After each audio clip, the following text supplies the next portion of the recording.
तो इसी बीच बड़ी खबर आपको बता दें, ईडब्ल्यूएस आरक्षण पर सुप्रीम कोर्ट का ऐतिहासिक फैसला। 5 में से 3 जज आरक्षण के पक्ष में, 2 आरक्षण के खिलाफ। वहीं chief justice of India UU Lalit EWS आरक्षण के खिलाफ है। तो बड़ी खबर ईडब्ल्यूएस आरक्षण को लेकर बता दें, जहां 5 में से 3 जज इस फैसले के पक्ष में है, साथ ही इस आरक्षण फैसले के विपक्ष में 2 जज। वहीं बता दें कि chief justice of India UU Lalit EWS आरक्षण के खिलाफ है। तो ईडब्ल्यूएस आरक्षण पर सुप्रीम कोर्ट का ऐतिहासिक फैसला आया है, जिनमें 5 में से 3 जज समर्थन में है, साथ ही 2 इसके विपक्ष में है।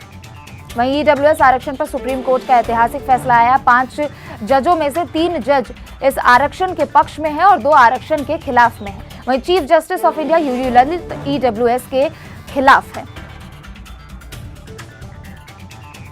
तो ईडब्ल्यूएस आरक्षण पर सुप्रीम कोर्ट का ऐतिहासिक फैसला, जिनमें से 5 में से 3 जज आरक्षण के पक्ष में है, तो वहीं 2 आरक्षण के खिलाफ है।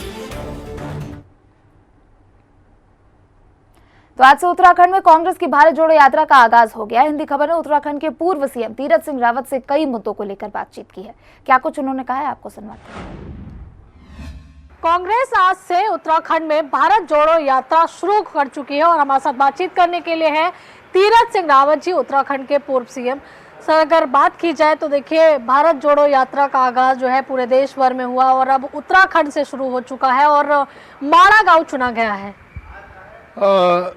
जहाँ तक भारत जोड़ो यात्रा की कांग्रेस की बात है, मेरा इतना ही कहना है कि पहले वो अपने आप को जोड़ें, वे अपने कुनवे को, परिवार को जोड़ के रखें, तो जाके फिर देश की बात करेंगे, समाज की बात करेंगे।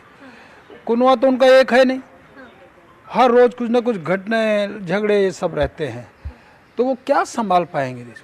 इसलिए जनता ने तो पूरी तरह कांग्रेस को नकार दिया है और इसलिए उनमें छटपटाहट है और ये सब चीज़ें हो रही।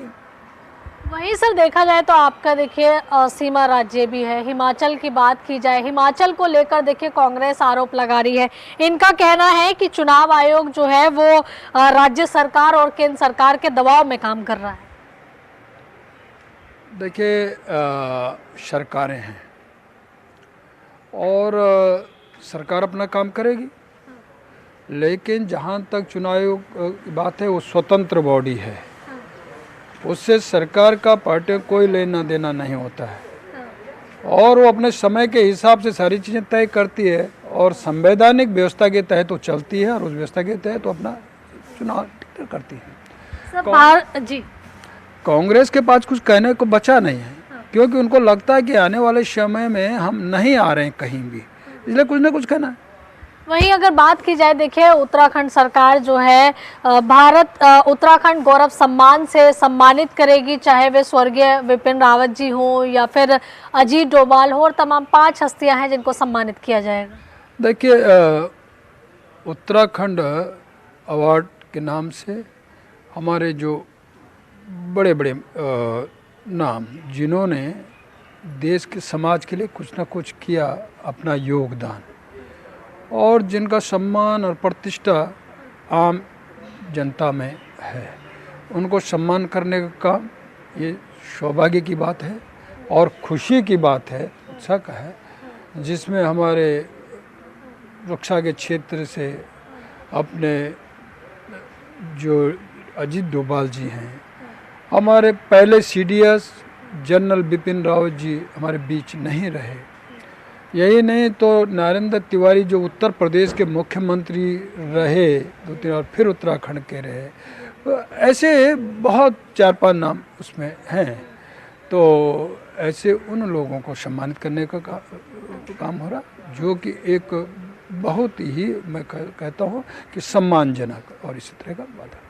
सर, एक आखिरी सवाल है, इसमें मैं ये जानना चाहती हूँ, जिस तरीके से देखिए भर्ती मामले लगातार जो है वो चल रहा था, घोटाला चल रहा था, अब उत्तराखंड सरकार कड़ा कानून लाने जा रही है, यानी कि अगर घूस देने वाला भी है अब उसके खिलाफ भी कड़ी कार्रवाई होगी। देखिए, स्वाभाविक है, लेने और देने वाला दोनों ही गड़बड़ है और इसलिए मैंने पहले भी कहा कि जिसने भी गलत किया है और करने वाला, कराने वाला, दोनों के खिलाफ कार्रवाई होनी चाहिए और हम पहले भी कहा और हो रही है, चल रही है। चलिए, धन्यवाद। तो देखिए, आप सुन रहे थे उत्तराखंड के पूर्व सीएम तीरथ सिंह रावत जी को, जिनका कहना है कि हम पहले भी कहा है कि चाहे घूस देने वाला हो या घूस लेने वाला हो, दोनों ही लोगों के खिलाफ कड़ी कार्रवाई होगी, दोनों ही लोग जेल जाएंगे। अब उत्तराखंड सरकार इस मामले में कड़ा कानून लाने जा रही है।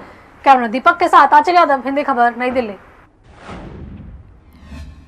लक्ष्मीकांत वाजपेयी का कहना है, मैं गोला विधानसभा में जीत के लिए मोदी जी और योगी जी को धन्यवाद देता हूं। और उन्होंने क्या कुछ इस बातचीत के दौरान कहा है, आपको सुनवाते हैं।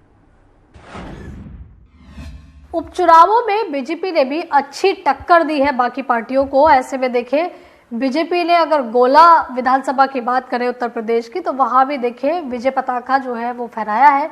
हमारे साथ बातचीत करने के लिए राज्यसभा सांसद लक्ष्मीकांत वाजपेयी जी। सर, गोला विधानसभा जो कि देखिए अब आप लोगों के पाले में आ चुकी है, इसके अलावा भी कई सीटों पे आप लोगों ने अच्छा प्रदर्शन किया है। भारतीय जनता पार्टी अपने किए हुए कामों के आधार पर आदरणीय नरेंद्र मोदी जी की सरकार के द्वारा किए गए काम और उत्तर प्रदेश में आदरणीय योगी जी की सरकार के द्वारा किए गए कामों के आधार पर जनता की अदालत में जाती है और जनता का आशीर्वाद प्राप्त करती है और विश्वास प्राप्त करती है। इसलिए भारतीय जनता पार्टी की जीत स्वाभाविक प्रक्रिया की जीत है। इसमें कोई, मैं समझता हूं कि भारतीय जनता पार्टी का विजय रथ आगे भी अब इसी तरीके से चलता रहेगा। दूसरी तरफ देखिए सर, आरोप लग रहे हैं गोपालगंज की जो सीट आप लोगों ने जीती है उसको लेकर कांग्रेस के स्थानीय नेता हैं वो भी आरोप लगा रहे हैं। कह रहे हैं कि देखिए ओवैसी बीजेपी की बी पार्टी है, जिसके चलते जो है आरजेडी और जेडीयू को कुछ ही वोटों से हार मिली। हारने के बाद बौखलाए हुए लोग और दल आरोप लगाने को कुछ भी लगा सकते हैं, कारण कुछ भी हो, लेकिन भारतीय जनता पार्टी को पड़े हुए वोटों में अधिक वोट मिलकर विजय हासिल हुई है। इसलिए जीत भाजपा की है, जीत आदरणीय नरेंद्र मोदी जी की है। इसलिए मैं इस सारे प्रकार के प्रयासों को उचित नहीं मानता। सर, आरोप लग रहे हैं, समाजवादी पार्टी ट्वीट कर रही है कि देखिए अपराध से दहल रहा उत्तर प्रदेश और योगी सरकार पूरी तरह से फेल। अगर अपराधों से दहल रहा होता उत्तर प्रदेश और योगी सरकार जनता की निगाह में होती फेल, तो गोला की सीट को भारतीय जनता पार्टी नहीं जीत पाती। तो पहले तो परंपरा का सीट समाजवादी पार्टी की थी। मैं इतना ही कहना चाहता हूं, अरे विपक्ष में बचे रहो, इसके लिए कुछ काम सड़क पर उतर के करो। अखिलेश यादव जी, ये ट्वीट से, फेसबुक से अगर राजनीति के अखाड़े में लड़ना चाहते हो तो विपक्ष की हैसियत भी आपको प्राप्त होने वाली नहीं है, ये मैं निश्चित तौर पर कह रहा हूं। चलिए देखिए, धन्यवाद। तो देखिए आप लक्ष्मीकांत वाजपेयी जी को सुन रहे थे, जिनका कहना है कि ये इनके घर के मतभेद से शुरू हुआ विवाद है और अब जो उपचुनाव होना है मैनपुरी सीट पर, ऐसे में दोनों ही डिसाइड करेंगे कि उनको साथ में लड़ना है या फिर अलग थलग होकर लड़ना है। कैमरा अजीत के साथ आंचल यादव, हिंदी खबर, नई दिल्ली।